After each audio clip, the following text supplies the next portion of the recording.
Hi everyone, this is Mike from Dimensional Walking. Today I want to do a video and I want to call this one, I'm going to call it a question. And the question is Canada a place of the lesser known UFO sightings, but still very important ones? Okay.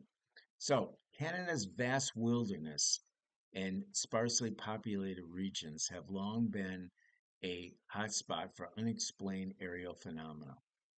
While incidents like the Shag Harbour and the Falcon Lake are well known, here are 10 of the lesser known sightings that deserve a closer look. Okay, so here we go. Let me see here once. Yeah. So we got Clarionville, Newfoundland. Um, and this was October 26, 1978. And what makes this case extremely compelling is the interaction. Constable Blackwood reported that the object seemed to respond to his flashing lights, almost as if acknowledging his presence. Um, he describes the craft as hovering silently over the water for nearly 10 minutes before uh, vanishing. The incident was witnessed by others in the area. Blackwood's detailed report remains one of the most credible Canadian police UFO encounters. Some researchers speculate it may have been a reconnaissance drone, even though this was 1978, and they didn't really have reconnaissance drones or any type of thing like that in 1978. So, anyways, the interesting thing, this one, as far as I'm concerned, is probably a real UFO type situation going on here. Then we got the next one is in Clan Lake, and it's in Northwest Territories. And this was on May 1960. Okay, so there was these two prospectors near Yellowknife claimed that they saw a hovering object 4 to 6 feet wide. It was emitting a humming sound and hovered silently before darting away. The remoteness of the location and a witness's detailed account made it a compelling case. Okay, and then we got the next one, which is in Gander, Newfoundland, and that is in February the 10th, 1951. So this Cold War era sighting involved a U.S. Uh, Navy aircraft flying near the Canadian airspace. The pilot described the UFO as glowing orange and capable of maneuvering that defied physics, looping around the plane and accelerating vertically at impossible speeds.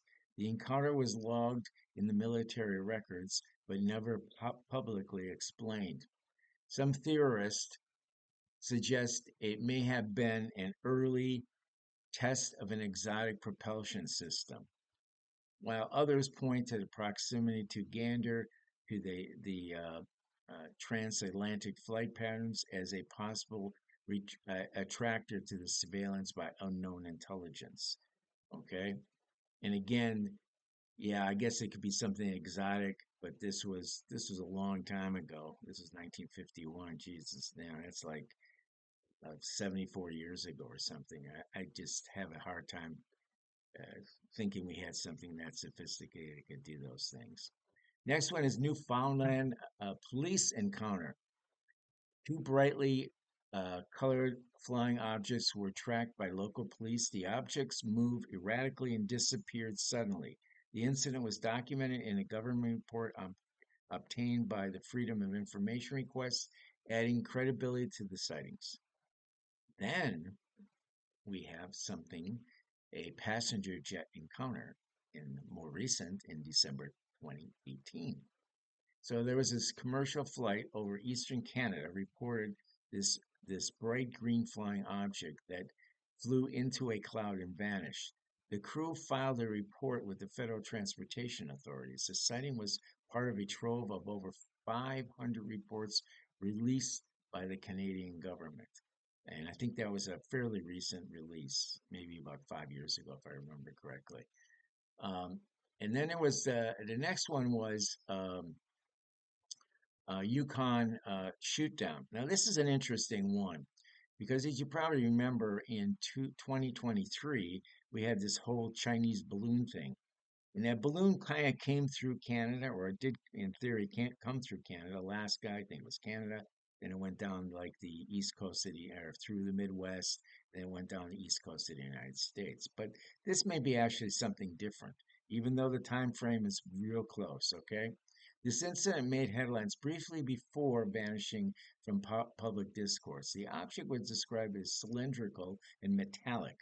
Okay, obviously, if you guys remember, the balloon was pretty much, if I'm not mistaken, it was white. There was underneath, there was something kind of metallic, like a compartment or some type of a little box thing here. Anyways, this particular object I'm talking about here was flying at about 40,000 feet, well above any commercial aircraft. Despite being shot down, it was actually shot down by United States F-22. No debris was recovered or public disclosure. The lack of follow-up has fueled speculation. Was it a balloon? Was it a drone? Or was it something more exotic? Some researchers believe it may have been a part of a wave of high altitude probes testing North American airspace defenses. Others wonder if the shoot downs are symbolic to show, a show of force that we don't fully understand at this point. But I have to tell you, I did a lot of research and I did quite a few videos on those balloons, the Chinese balloons. And this doesn't feel or it doesn't seem to be part of that group. It may be coincidental that there was a UFO sighting in the same general area around the same general time. I don't know, but they didn't have the same vibe, I guess we'll put it. The next one, Ottawa River Lights. This was in July 1990. So there was these multiple witnesses along the Ottawa River reported seeing blue and white lights moving in formation. The lights hovered, then shot upward at incredible speeds. No aircraft was reported in the area, and the radar showed no anomalies. The events remain unexplained. So next, we got a pilot report from northern Alberta, and this was a more recent one in June 2004. So there's a small aircraft pilot flying near Fort McMurray reported a metallic disc-shaped object pacing his plane. It maintained a steady distance before accelerating and vanishing. The pilot's account was logged with navigation authorities but never publicly investigated. Then there was another one in September 1997, Saskatoon.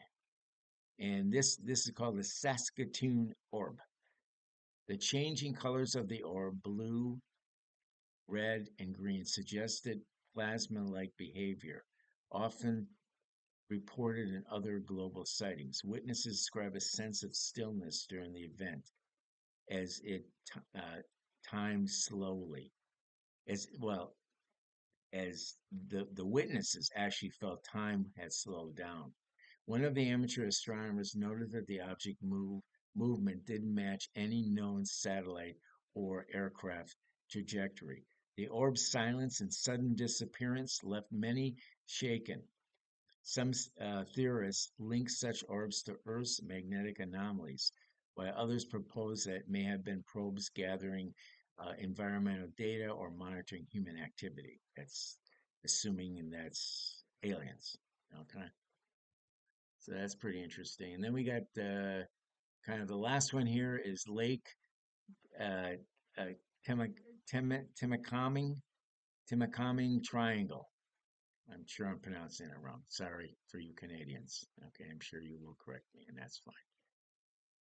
So this is a region that is considered the Bermuda Triangle of Canada.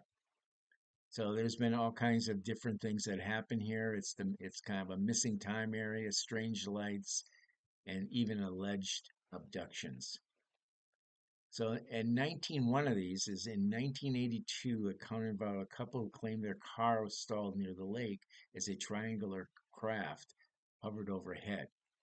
Their watches reportedly stopped. They experienced distortion for hours. Uh, or actually, I'm sorry, they did not distortion, disorientation for hours. Local indigenous communities have long spoken of the sky people and unexplained aerial lights in the area, suggesting that the phenomena predates modern sightings. That there's also a whole lot of ley lines, and there's some very deep water in this area of the lake, and remote terrain makes this a cabin a prime candidate for high strangeness. So all these sightings that I gave you, these sightings span decades, different regions and witness types, from prospectors and police to pilots and passengers. What unites them is the mystery, objects that defy conventional explanation, often in remote or high security contexts. Each one is a thread in the Canada's tapestry of high strangeness. So with that said, happy trails until we meet again. Bye bye.